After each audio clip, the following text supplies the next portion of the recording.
Exodus 25:16 reads, "And you shall put into the ark the testimony which I will give you." Here, testimony refers to the stone tablets or the law. It is considered a testimony because it bears witness to God's holy character and standards, and it serves as a guide to righteous living. Our testimony is what we say that God has done for us.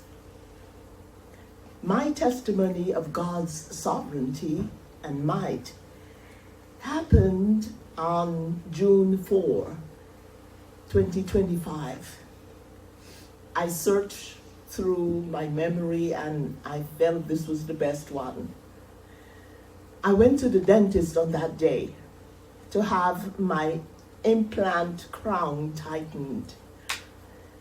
It had become loose and I was afraid that it would completely detach from my jaw.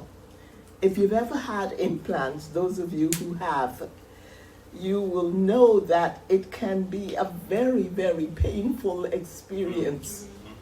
It is extremely painful. And I had been praying and fasting, and the Holy Spirit led me to focus on the words, on His presence, on His essence, on His holiness and righteousness.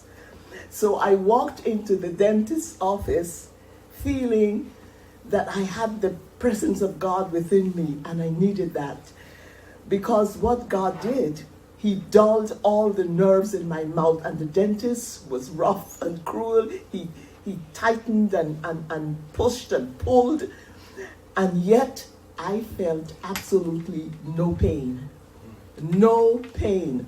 1 hour of punishment. No pain. It was a miracle.